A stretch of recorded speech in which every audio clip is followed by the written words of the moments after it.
Good morning, good morning. It is Thursday, the 14th of April, and Joanne from Navigate Biz, for those of you who don't know me. Today's topic is why market research is important. Now, this might seem a bit about talking about the bleeding obvious, to be frank, but I do feel that a lot of business owners don't quite get the depth and the regularity and the consistency that's required in regards to market research. And, also let's define what market research, why would you do this? What are you researching? So, I know at Navigate Biz, Nick Barnes and I often speak about before you do anything, you've got to tap into why you started this business and what the purpose is and all those sort of things. Purpose, mission, what is the end game that you're searching for to be able to achieve with this business? Now, you often, if anybody's familiar with me, I often talk about selling the pen because that's always sitting on my desk in front of me. And it's a good analogy because pens you could sit maybe not exciting or are, but you get a nice pen, a fountain pen that, I particularly like. For those, again, who know me, I like my fountain pen. And this is much more expensive than that, but it's also the feeling and all those sort of things. So market research starts with you. Always will start with you. Why did you start the business? What's the purpose? What's the legacy you're aiming to leave? What's the impact you're looking to leave? Now, it might be that you're happy selling this version of pen because you can do very well out of that. And as maybe you're a supplier to one of the big, the news agents and Officeworks and those sort of things and the suppliers out there. Or, you've got your own supply chain, it's online, and it's only a reasonable cost for your customer, and you can give them a great experience. But there's a lot of competitors out there. But what you see with this pen, the vehicle that this pen enables, the fuel that it puts into that vehicle, is that you can do other things in your life, in your lifestyle, for your customers, for your family, friends, suppliers, and so on and so forth. And so that might be the connection you have to the pen. This one, however, and it's got a bit mucky because I opened it.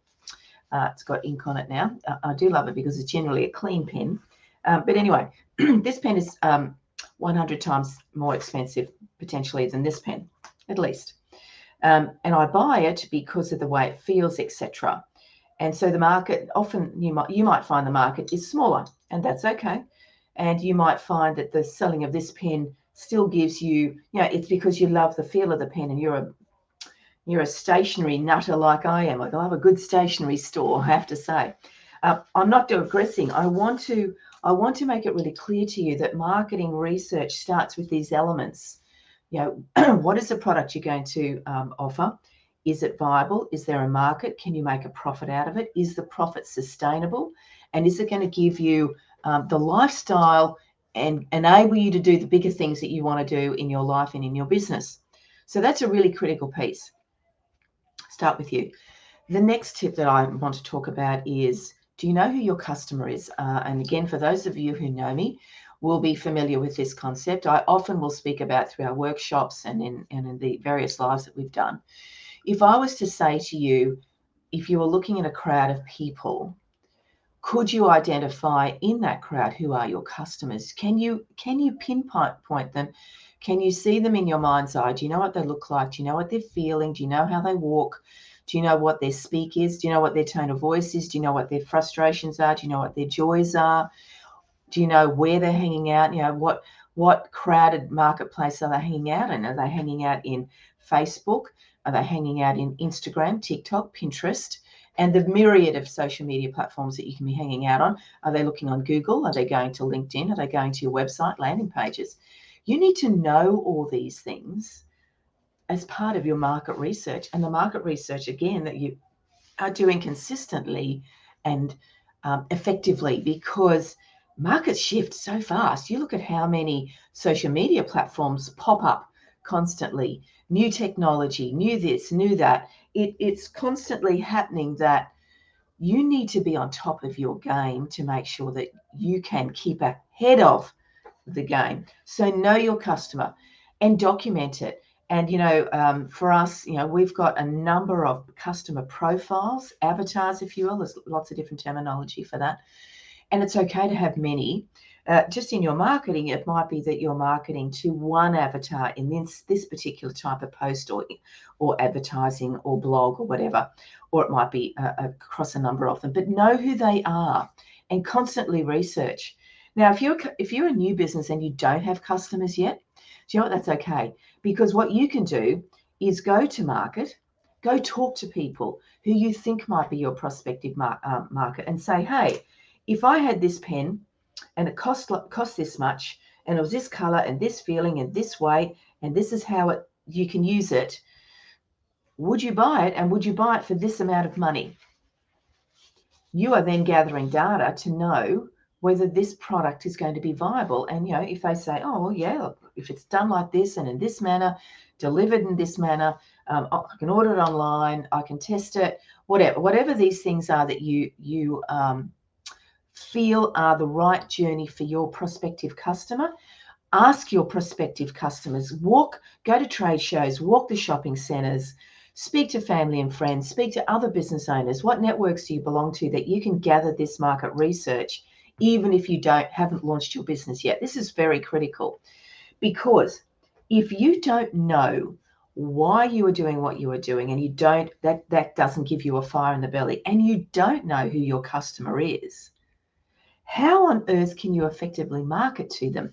Because what you then need to know is, well, I know it's this avatar, that's a female, they're 35 to 55, they love good stationery, they what different colors, because they wear different colors. We're often colorful people, and they want this sort of journey, and they want this sort of feeling, and that it's not going to be dirty. You can see my pen has made my hand super dirty today. I'm okay with that, because I know what I did wrong. I changed the ink and I didn't screw it in properly. So I'm okay with that. But maybe you don't mind that. Maybe you want the one that doesn't leak, and you want to make sure that your customers have a wonderful journey. This is all good data. This is data for those of you who sell pens, that you don't want a pen that does that. Live and real, like that literally happened in the last 2 minutes whilst I was handling my pen. But you need to know, where are they hanging out, when are they there? So not just, oh, well, I'm going to go to Facebook because that's what I like. Your customers don't give a, excuse my French, crap what social media platforms you like. You need to be on the platforms that your customers are hanging out on. I hope that makes sense. Nobody cares what you like, whether you don't like TikTok. I didn't quite understand it when that started, but you need to find out, where are your prospective customers hanging out? Not just where, but what day, what time, what frequency, what are they looking for to solve their problems? And there's a very good chance that they might be on LinkedIn for a different reason, that they might be on Instagram, they might be on Facebook for a different reason. And yes, thank you, Leanne. I can see you've popped your comment in. Agree, it's about how your customer feels, because that's what you connect to, right? So you need to know precisely where they are, when they are, what day of time, and what frequency. Because, hey, that's where you've got to put your marketing activities to. There is no point, if you've just determined through your market research, talking to prospective customers, existing customers, that they are women 35 to 55, love pens, colourful, they feel great, they're easy to use, don't really mind that you get mucky hands, and they're on LinkedIn, maybe early in the morning on a weekday. Let's say you do your ad that is on a Saturday, thinking, oh, they're just going to want to look at it when they're relaxing, because they're not going to look at buying pens then. And I'm going to go to Facebook because I think that's where they are. And my audience is going to be broad. So I'm going to make it, I want all gals. So I'm going to go 25 to 65. And I'm doing Facebook only. And it's on a weekend, Saturday, after the kids have done their sport. So maybe about 11:30 lunch, just before they get lunchtime ready. Can you see the craziness of that? That without doing the market research of where your customers are, you're just wasting your time and effort. You might have the odd little win on a Saturday. Yep, you might find precisely your person. But if you're going broad and your market is actually narrow, you are nuts. You are absolutely nuts, wasting time and effort.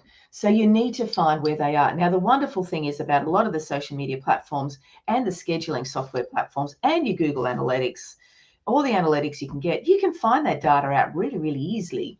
So there is no excuse for you not to do that. Now, let's continue on with the market research. Let's explore some of the other areas, because a lot of people just think, oh, it's about marketing. Yeah, you're right. But you know what? Market research also involves, well, what's the size of my market? Now, I put a post up in a network group last night that I belong to. It's called the 6-Star Business, and it's something that I belong to. Now, Navigate Biz, we're a business community. Absolutely, we're mentors and coaches.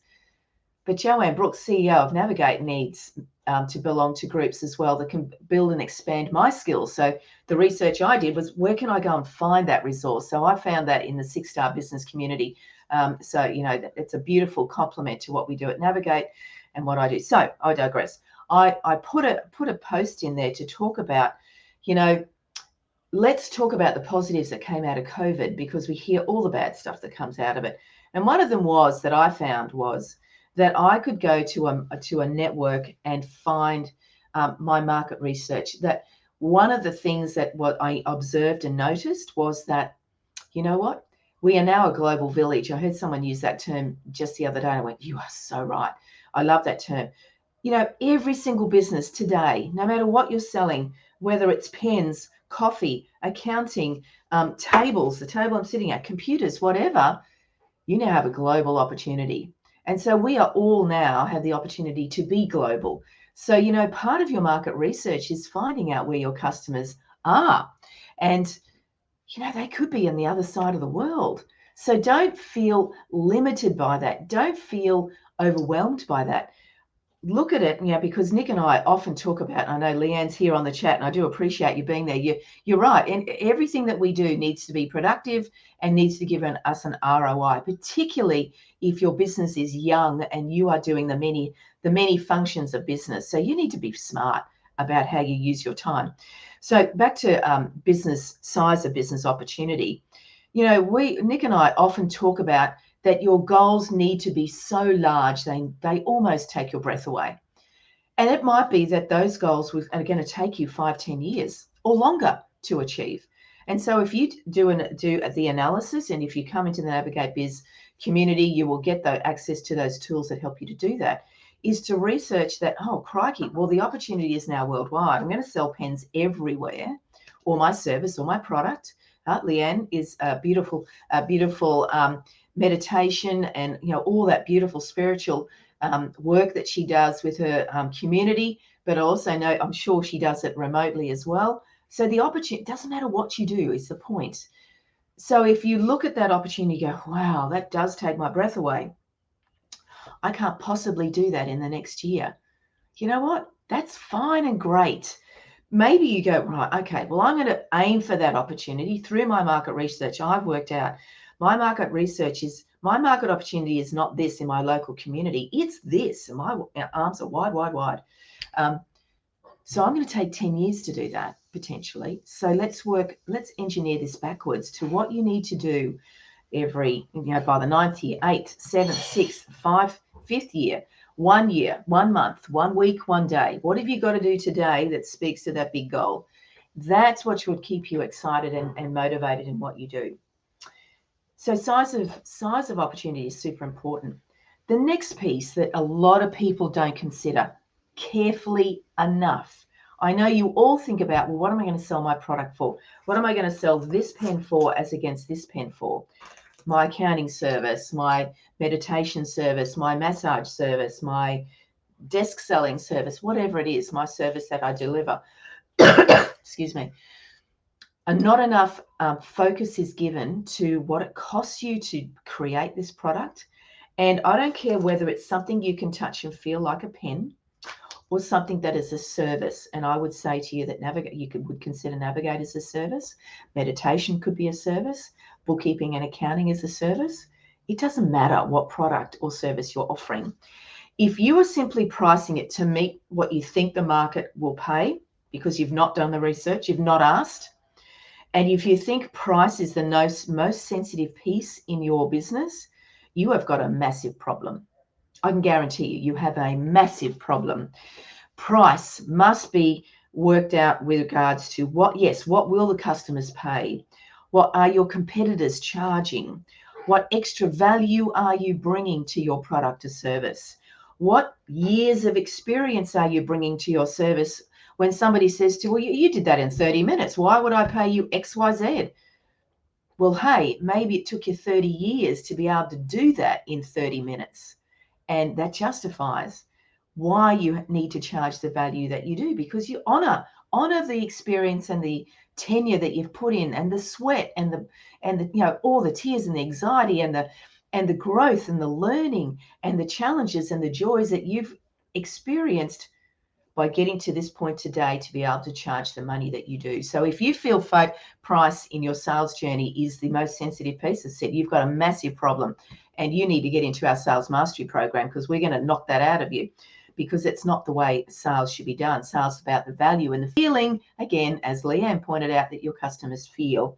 So pricing is super important that you need to monitor. And we've got a bunch of tools for our people in our business community to put each and every product and service through our pricing tool to work out, if I charge this, it's going to cost me that to deliver it, whether it's manufacture, logistics, packaging, internet, if it's virtual, hosting fees, all those sort of things, the rent that you've got to pay for your premises, or the subscriptions that you've got to deliver what you do. What's at the bottom line? Is it so low that you go, oh, crikey, this is not going to be viable. I'm a bit nervous of putting up my price. Now, if you've got a concern about that, we've got a webinar tutorial on the, I'm going to say it's next week, yes, about how to increase prices and keep your customer. So this market research you need to do now before you jump into this webinar next week, to be sure, or to get a sense of how profitable and consistent will your profitability be for each and every product and service. Be mindful that the rate of profitability per product and service can vary. There are going to be some products, like this low price pen, that the profitability might be a percentage, but the profitability of this pen is going to be considerably higher because it's a higher price product. Know your competitors. What are they doing? One thing that we say to all our customers in Navigate, go and buy your competitor's product. And a lot of people go, really? Why would I want to do that? Oh my gosh, so much gold in what you can learn from the journey, the feeling, the experience, the pricing, the packaging, everything that they do. That's insight, that's data for you to be able to be 1 inch above the crowd, be purple cow, be the better competitor in the market to everybody else that's out there. And finally, and the last one is, check your journey as well as your competitor's journey. And you're going to go, what?